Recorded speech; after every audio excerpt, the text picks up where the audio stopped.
Eto nga, at magmaritesan na lang tayo. Oo, Bay, nandito ako sa Manila ngayon at bibili muna tayo ng taho. Tikman lang kung gaano kasarap ba ang taho sa Manila. Pagkagising ko nga ay pumunta na ako dito. Dahil naririnig si kuya na nagtataho, taho. At wala nang ibang ganong salita kundi siya lang. Eto, kumuha muna ako ng baso para mas madami. Syempre, sa panahon ngayon kailangan natin maging mautak. Pero feeling ko mas mautak si kuya.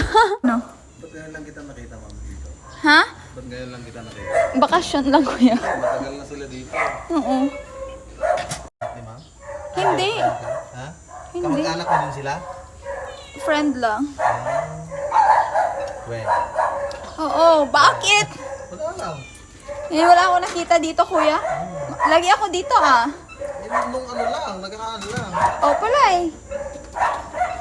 At abe, ito nga sinasabi ko, meron talagang pagkamarites sa mga lalaki. Tanong siya kung bakit ngayon nga lang ako nakita. Sa tinagal-tagal daw nila ate dito, ngayon lang ako nagpakita. Huy! Ba kuya? Aba, hindi niya lang din alam na ngayon ko lang din siya nakita. So, quits ang laban. Pantay lang, ganon, be. So, ito nga si kuya ay taga-Cagayan daw. Mga taga-Cagayan talaga, mauutak no? Hindi pinuno yung baso. Ay, aba, kaya nga ako nagbigay ng baso para makatipid. Pero wala lang din pala. Pautakan yung labanan dito, be.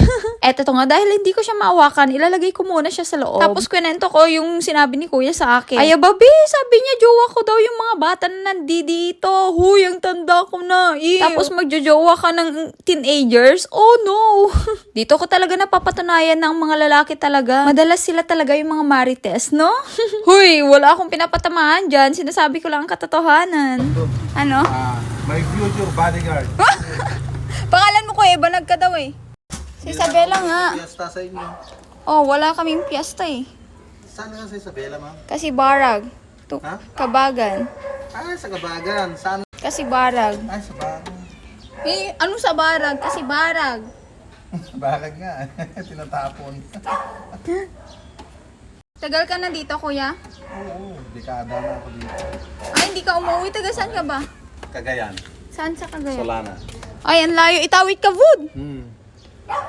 Tawid ka pala eh. Marrain, ganun. Ay, wait lang. Kunin ko yung bayad.